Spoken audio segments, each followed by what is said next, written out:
Hammaga salom, sizlar bilan YouTube yangiliklari. To'rt kanaldan YouTuber Meraxon va Muhashfan o'rtasida Telegram ilovasida janjal yuz berdi. Muhashfan YouTuber Meraxonning tashqi ko'rinishini muhokama qilgan bo'lsa, YouTuber Meraxon esa Mitsuning tashqi ko'rinishini muhokama qildi. Oradan biroz o'tgach, Meraxon o'z kanalidagi muhokama qilingan postlarni o'chirib tashlab, Muhashfanni 0 ga berganini aytdi. Yana birozdan so'ng esa Meraxon o'ziga berilgan jarimani to'laganini, yaqinda ular ham jarima to'lashini aytib o'tdi. Shundan keyin esa bu voqea haqida biror marta ham post joylanmadi. 25-iyul kuni soat 17:25lar atrofida YouTuber Muhashfan Ruyxonjuning rasmlari apshi kanallarda tarqalganini aytdi. Bundan xabar topgan Ruyxonju Taymitsuga sizning muxlislaringiz qilgan o'sha kanallardagi rasmlarni o'chirtirib berasiz deya golsar tashlab, Mitsuni bloklagan. Taymitsu esa Oliy qizlar kanalida ushbu voqeaga javoban quyidagi golslarni tashladi.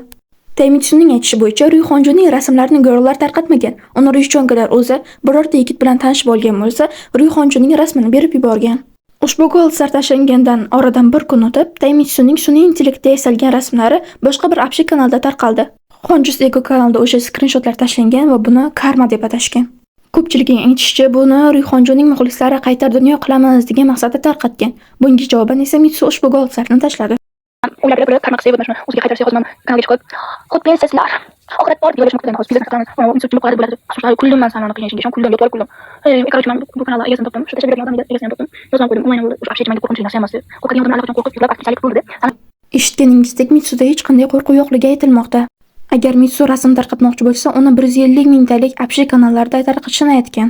Keyingi mavzuga o'tsak, YouTuber Yunojon o'z muddatidan oldin comeback qildi. Ko'pchiligingiz tanigan YouTuber Chanmei ham 3 oylik tanaffusdan so'ng comeback qildi. Ularni tabriklaymiz. Shuningdek, kechagina Taymitsu avgust oyida umuman ko'rinish bermasligini aytdi. NVX Entertainment 10 kun avval comeback qilgan haqida aytib o'tgandik va bo'lib o'tgan mojarolarga nisbatan ushbu postni qoldirishgan. YouTuber Ruyxonju kuni kecha Madish Days nomli yangi bayme kanalini ochdi. Hammangizga ma'lumki, jurnalistimiz Anne Lissina YouTube olamida Chen was Real Wife nomi bilan tanilgan. Biroq Yor Sara nomli YouTuber o'zini Chen was Wife deb atay boshlagan. Lissina esa bu nom Lissinaga tegishli ekanligini va bu nomdan foydalanmasligini aytgan. Shundan so'ng Saraning bir muxlisi Lissinani haqorat qila boshlagan va janjal yanada kuchaygan. Enis fan esa bunga javoban ko'plab video, post va dalillar taqdim etgan. Shunga qaramay, qarama-qarshi tomon bahsni davom ettirmoqda. MC Jenny va Serena mojarosiga qaytsak, bu mavzuda video tayyorlaganimizda MC Jennyning muxlislari tomonidan e'tirozlar kelib tushdi.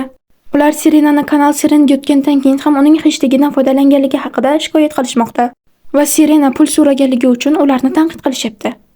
Lekin tushunishingiz kerak, bu hashtag haqida ham emas. Bu yerda MC Jenny 100% aybdor. Moliyaviy savodxonlikka qiziqsangiz, sotish va sotib olish haqida ko'proq tushunchaga ega bo'lasiz. Va ular pul talab qilishayotganiga siz umuman tanqid ham, shikoyat ham qila olmaysiz. Serena o'z to'lagan pulini qaytarilishini so'rayapti xolos.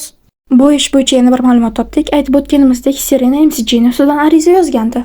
Ichki ishlar xodimlari MC Jennyga borganda, MC Jenny ichki ishlar xodimlariga Serena meni kanaldan chiqarib yuborgani uchun kanalni o'chirganman deya suvdan quruq chiqib ketgan. Ichki ishlar xodimlari esa Serenani yolg'on ariza bergani uchun arizasini qaytarib olishga majburlashgan. Nima bo'lganda ham bu yerda umuman yaxshi ish bo'lmagan. Hammaga rahmat, bugungi yangiliklar shulardan iborat edi.